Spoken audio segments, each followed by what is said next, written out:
क्या है, types of matrices. Okay, basic matrices क्या था वो हमने सीखा। आज हम लोग सबसे इंपॉर्टेंट टॉपिक पढ़ेंगे multiplication. Multiplication is a very very important topic of matrix chapter. Okay, ये मल्टीप्लिकेशन ना ही 12th एग्जाम के लिए बल्कि जे एग्जाम के लिए, कोई भी एग्जाम पढ़ो, मतलब मैट्रिसेस का पूरा बेस है, समझ लीजिए मल्टीप्लिकेशन। ज़्यादातर मैट्रिसेस के क्वेश्चन जो आते हैं वो मल्टीप्लिकेशन के ही आते हैं, तो आपको मल्टीप्लिकेशन अच्छे से पढ़ना है। तो पहले समझते हैं मल्टीप्लिकेशन क्या है, कैसे कर सकते हैं। और इसका मल्टीप्लिकेशन थोड़ा सा अलग होगा, बाकी बेसिक अलजेब्रा से थोड़ा सा अलग होता है। देखिए कैसे होता है, हम समझाते हैं।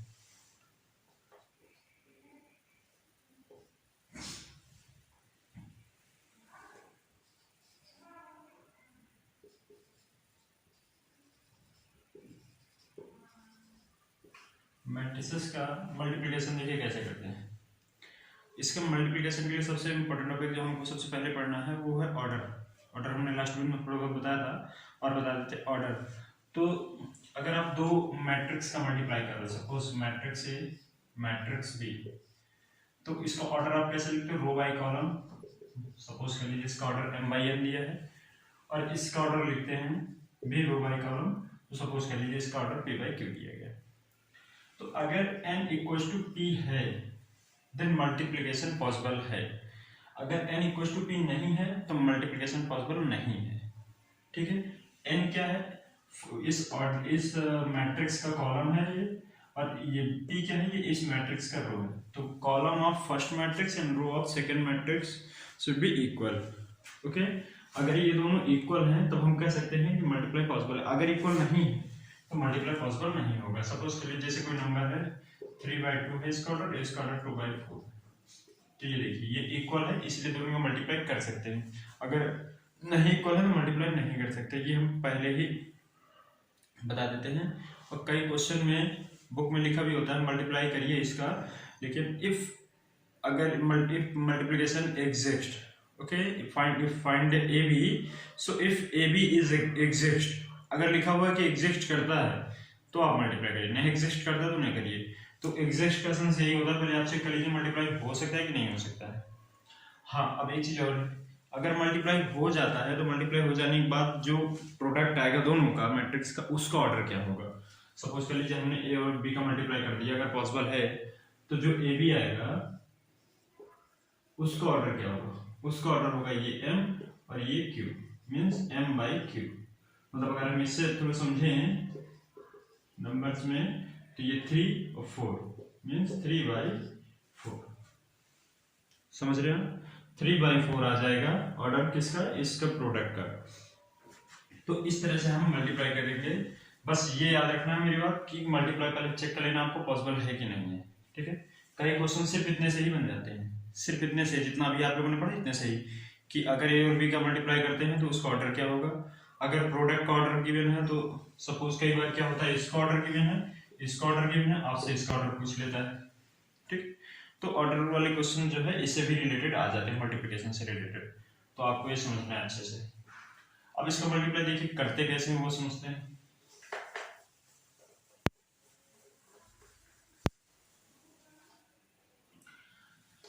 जैसे हम लोग ऑर्डर लिखते हैं रो बाई कॉलम करके, मतलब जैसे 3/2, 4/6, 6/7, इस तरह हम ऑर्डर लिखते हैं, तो मतलब रो बाई कॉलम लिखते हैं। तो मल्टीप्लाई भी रो बाई कॉलम करेंगे, रो को कॉलम के साथ मल्टीप्लाई।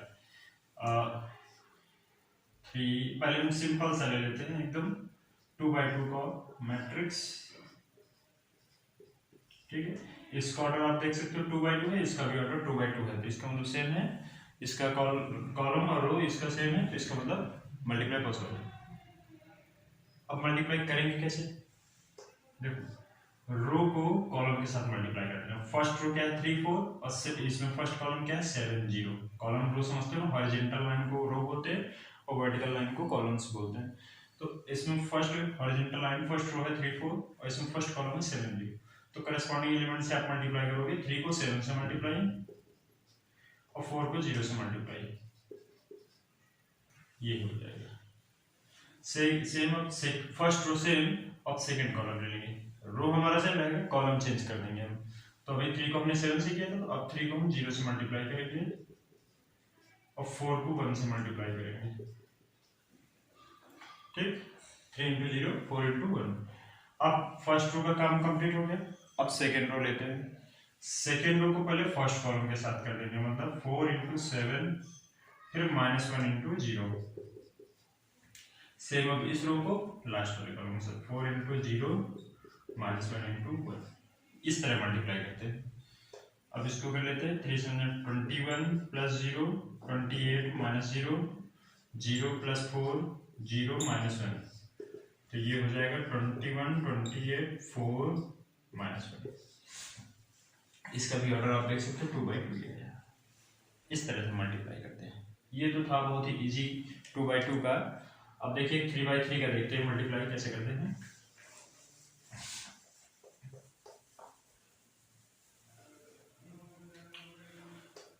3/3 का मल्टीप्लाई हम एक मैट्रिक्स ले लेते हैं जिसका ऑर्डर 3/2 होता है, ठीक है। मीन्स 3 रोज उसमें 2 कॉलम।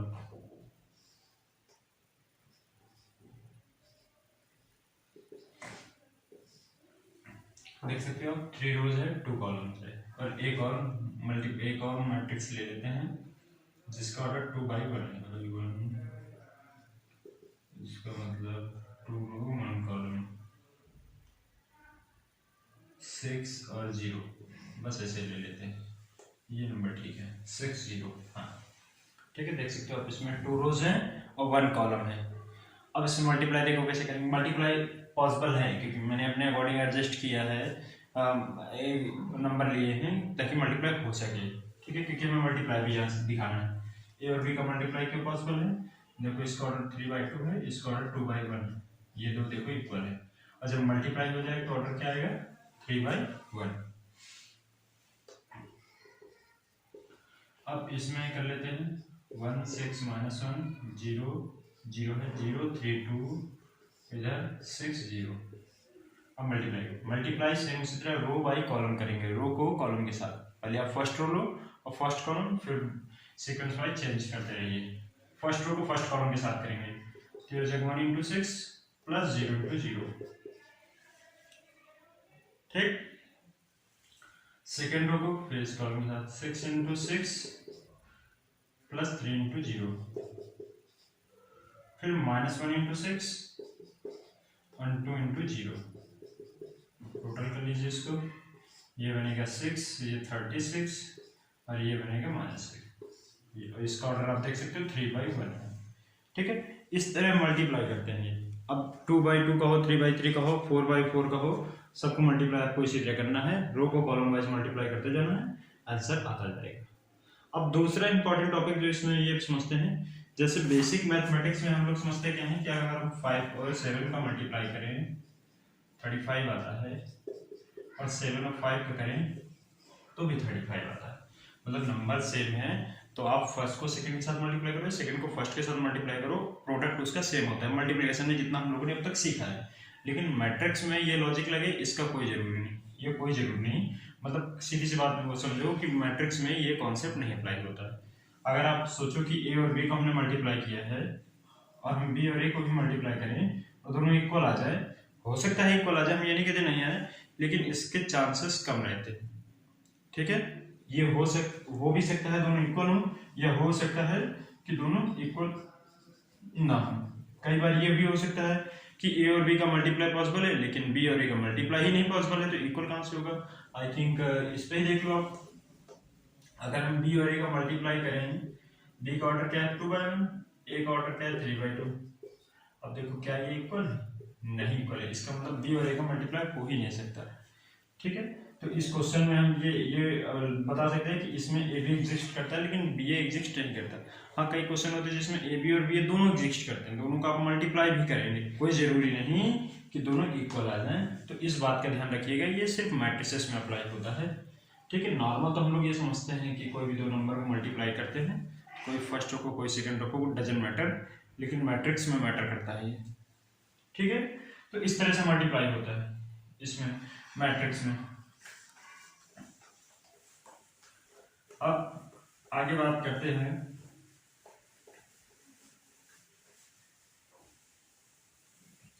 अब इससे रिलेटेड क्वेश्चन लेते हैं, मल्टीप्लाई से रिलेटेड जो जे एग्जाम में पूछे गए हैं, लेटेस्ट के क्वेश्चन भी कुछ ले लेते हैं। तो देखते हैं किस तरह से मल्टीप्लाई के क्वेश्चन आते हैं एग्जाम में, मैट्रिक्स चैप्टर से आते हैं और इसको कैसे सॉल्व करना होता है। ये चिल्ड्रन ये क्वेश्चन है, अब इसको पहले रीड करते हैं क्या है क्वेश्चन, फिर सॉल्व करने की कोशिश करते हैं। Let capital I be an identity matrix. Capital I का आइडेंटिटी मैट्रिक्स है। जब मैंने टाइप्स ऑफ मैट्रिक्स बताया था तो उसमें आई के बारे में बताया था और ये बहुत ही इंपॉर्टेंट मैट्रिक्स है। 2x2 का मैट्रिक्स है एंड पी एक मैट्रिक्स गिवन है जो कि ऑलरेडी वो भी 2x2 का है। Then the value of small N की वैल्यू फाइंड करनी है, belongs to natural number. Small N कोई भी नेचुरल नंबर हो सकता है for which p to the power n equals to, ये कंडीशन गिवन है 5i - 8p is equal to, ये 2021 का क्वेश्चन है, ठीक है, अभी लेटेस्ट का क्वेश्चन है। तो इसको देखो सॉल्व कैसे करते हैं, आपको समझ में आ गया होगा। ये आई एक मैट्रिक्स है और p एक मैट्रिक्स गिवन है और ये कंडीशन गिवन है और आपको इसकी वैल्यू बतानी है, स्मॉल एन की वैल्यू में क्या रखें कि इस कंडीशन को सेटिस्फाई कर जाए। तो पहले हम इसकी वैल्यू फाइंड कर लेते हैं जो राइट साइड में लिखा है 5i - 8p, ठीक है, 5i - 8p। आइडेंटिटी मैट्रिक्स क्या है 1 0 0 1, ये होता है इतना बताया गया था ना आप लोगों को। और यहाँ पर p मैट्रिक्स है 2 5 -1 -3। आप मल्टीप्लाई कर दीजिए, 5 1 जा 5, 8 2 जा 16, 5 - 16 कितना हो जाएगा -11। 5 को 0 से इंटू करेंगे 0, ये हो जाएगा -8, तो जब माइनस करेंगे तो +8 हो जाएगा। ये 0 और ये 8 5 से 40 -40 और ये हो जाएगा 5 और 8 से 24 5 29। अब p to the power n के इक्वल है, मतलब हम p की पावर यहाँ पर क्या रख दें, मतलब p² p³ p4 जो इसके इक्वल आ जाए। अब डायरेक्ट ऐसा तो समझ में नहीं आ रहा तो हम करते क्या, पहले सिंपली p² सॉल्व कर लेते हैं। p² p/p करके होता है। कई बच्चे स्क्वायर कैसे समझते हैं, 2² 4 5² 25 1² 1 3² 9, ऐसा नहीं होता है, ठीक है, ये गलत है। करेंगे कैसे देखो, इसको 2 टाइम्स मल्टीप्लाई करोगे 2 टाइम्स, तो उसी मल्टीप्लाई उसी तरह रो बाई कॉलम करोगे, रो को कॉलम के साथ, 2 को 2 के साथ -1 को 5 के साथ, तो 2 2 जा 4 -5 कितना हो गया -1, फिर 2 1 जा 2 और ये -3 -1 -3 +3 हो जाएगा, -2 +3 कितना हो जाएगा 1, ठीक है, -2 और ये +3 +1 हो गया। अब सेकेंड रो को कर देते हैं, 5 2 जा 10 -15 10 -15 -5 और ये हो जाएगा 5 1 -5 +9, ठीक है, 5 1 -5 +9 9 -5 होता है 4। अब देखो p² पे कुछ भी नहीं मिल रहा, बहुत ज्यादा गैप आ रहा है, तो ज्यादातर क्वेश्चन में ज्यादातर ये होता है, हम ये नहीं बोलेंगे हमेशा होता है, ज्यादातर क्या होता है जो स्क्वायर है उसी में से कोई ना कोई आंसर आ जाता है इस तरह के क्वेश्चन में, इवन नंबर मतलब p² p4 p16 p18 इस तरह कुछ आ जाता है, लेकिन कुछ ना कुछ उसमें कॉमन होना चाहिए। हम p18 तक नहीं सॉल्व करेंगे, हम 1 या 2 ही सॉल्व करते हैं, बाकी उससे कुछ ना कुछ हमें हिंट मिल जाती है। तो अभी हम इसमें देखो p² किया, हिंट तो नहीं मिली है, लेकिन ये समझ में आ रहा है कि गैप बहुत है। देखो इसमें 8 है, यहाँ 1 है, लगभग अभी 8 टाइम्स है, 4 में देखें 29 में देखें लगभग 6 टाइम है। तो ऐसा कोई ट्रिक नहीं होता है कि 4 7 या 28 तो मतलब 7 होगा, ऐसा नहीं होता, लेकिन एक डिफरेंस आ रहा है जो नंबर का, वो मैं आपको समझाने की कोशिश कर रहा हूँ। तो इससे नहीं आया, अब इसमें क्या करते हैं हम p4 फाइंड कर लेते हैं। p4 क्या करेंगे p2 × p2, लेकिन अब हम एक काम और करते हैं, अब पूरा मल्टीप्लाई नहीं करेंगे, मतलब पूरा मल्टीप्लाई नहीं करेंगे, सिर्फ किसी एक को कर लेते हैं, रो बाई कॉलम, -1 -1 1 -5 1 -5 क्या होता है -4, और इधर करेंगे अगर तो ये हो जाएगा -1 और ये 4, -1 को 1 से करेंगे -1 और 1 को 4 से करेंगे 4 4 -1 हो जाएगा 3। अभी आप देख सकते हो -4 3 है, यहाँ 4 8 है, फिर भी नहीं सेम आया, तो अब इसको छोड़ देते हैं। अब आगे p6 कर लेते हैं, 6 कहाँ से आ जाएगा 4 × 2, तो अब हम इसमें से 2 एलिमेंट ही नोट कर देते हैं, और p2 क्या था ये था -1 -5 1 4। अब मल्टीप्लाई करते हैं रो बाई कॉलम, -4 × -1 +4 3 × -5 -15 4 -15 कितना हो जाएगा -11। देखो फर्स्ट वाला मैच कर गया। सेकंड करते हैं -4 और 3 4 जा 12, 12 माइनस 4 8, ये देखो दूसरा माइनस कर दिया, इसका मतलब बाकी दोनों भी यही करेंगे, आप चेक कर सकते हैं मल्टीप्लाई करके। इसका मतलब n की वैल्यू क्या आएगी 6, मतलब ये किसके इक्वल हुआ P6, ये सॉरी P6 के इक्वल हुआ, मतलब n की वैल्यू अगर हम 6 रख दें तो इस कंडीशन को सेटिस्फाई करता है। ये आप यहाँ पर भी चाहते तो पूरा पूरा मल्टीप्लाई नहीं करके सिर्फ एक रो या एक कॉलम को ही ले लेते हैं, उसी से चेक कर लेते हैं, ठीक है।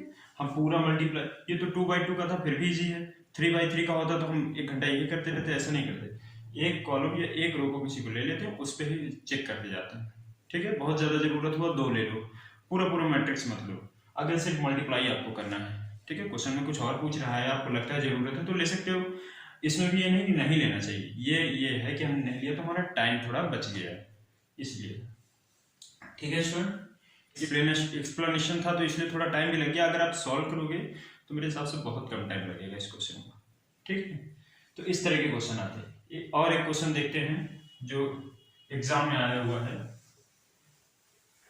ये सेकंड क्वेश्चन है, ये 2012 का क्वेश्चन है, थोड़ा पुराना क्वेश्चन है। देखते हैं क्या दिया है क्वेश्चन। लेट कैपिटल ए एक मैट्रिक्स गिवन है 3/3 का, इसमें 3 rows 3 columns गिवन है। If U1 and U2 are column matrix such that 2 matrices और भी गिवन है, लेकिन वो दोनों कॉलम मैट्रिसेस है। कॉलम मैट्रिक्स क्या होता है, जिसमें कॉलम उसका 1 होता है। तो आपको बताना है U1 U2 का सम कितना होगा, दोनों मैट्रिक्स का सम बताना है। मैट्रिक्स तो गिवन नहीं है लेकिन कॉलम मैट्रिक्स है, तो हम क्या करते हैं, लेट कर लेते हैं दोनों मैट्रिक्स को। एक मैट्रिक्स हम XYZ लेट कर लेते हैं और दूसरा मैट्रिक्स हम लेट कर लेते हैं ABC, ठीक है। अभी दोनों का सम फाइंड करना बाद में देखते हैं, पहले भी इसको सॉल्व करते हैं। AU1 0 0 के इक्वल दिया है, तो A को U1 के साथ मल्टीप्लाई, इसको मल्टीप्लाई, अब हम नोट नहीं करेंगे यहाँ पर, थोड़ा डायरेक्ट मल्टीप्लाई करेंगे। मल्टीप्लाई कैसे करते हैं, रो बाई कॉलम, ठीक है। और मल्टीप्लाई पॉसिबल भी है इसमें, ठीक है। तो फर्स्ट रो को फर्स्ट कॉलम के साथ करेंगे, तो 1 को x के साथ करेंगे x, और y को 0 के साथ करेंगे 0, z को 0 के साथ करेंगे 0, उसको नोट करने की जरूरत नहीं। अब सेकेंड रो को फर्स्ट कॉलम के साथ करेंगे, 2 को x के साथ करेंगे 2x, 1 को y के साथ मल्टीप्लाई करेंगे y, 0 into z 0, फिर थर्ड रो को फर्स्ट मल्टीप्लाई कर देते हैं, तो ये हो जाएगा 3x + 2y + z, okay, 3x + 2y + z, ये आया। और ये ऑलरेडी किसके इक्वल है, 1 0 0 के इक्वल है, ऐसा क्वेश्चन में गिवन है, ठीक है। अब हम सेकेंड मल्टीप्लाई कर लेते हैं AU2, इस मैट्रिक्स को U2 के साथ, U2 ये ABC, तो 1 को एक साथ करेंगे A, बाकी दोनों 0 हो जाएंगे, 2 को एक साथ करेंगे 2A + B, इसके साथ करेंगे तो 3 into A + 2B + C, ये है 0 1 0। आप देख सकते हो दोनों सेम आया, बस XYZ ही चेंज हुआ है, दोनों सेम आया है, ठीक है। लेकिन इसमें जो इक्वल टू गिवन है ये डिफरेंट है। तो अगर हम देखो इसको कई मेथड से सॉल्व कर सकते हैं, डायरेक्टली हम ऐड कर दें, ऐड करने से हमें U1 + U2 मिल जाएगा, ये सेपरेट करके XYZ ABC की वैल्यू फाइंड करके उससे भी सॉल्व कर सकते हैं, और दोनों ही इजी है। कैसे सॉल्व करना है, अगर कंपेयर करेंगे तो x की वैल्यू क्या आएगी 1, और 2x + y कितना हो जाएगा 0, लेकिन जब हम x की वैल्यू 1 पुट कर देंगे तो y कितना आ जाएगा -2, y मिल गया। अब थर्ड इक्वेशन में x y दोनों पुट कर दो, x की वैल्यू 1 y की वैल्यू 2, तो ये 3 - 4, 3 - 4 कितना होता है -1 उधर ट्रांसफर हो जाएगा +1, ये XYZ की वैल्यू आ गई। सेम इसी तरह इसमें करते हैं, a कितना हो जाएगा 0, और a अगर हम इसमें 0 पुट कर देंगे तो 0 into 2 0 + b = 1, तो b कितना हो गया 1।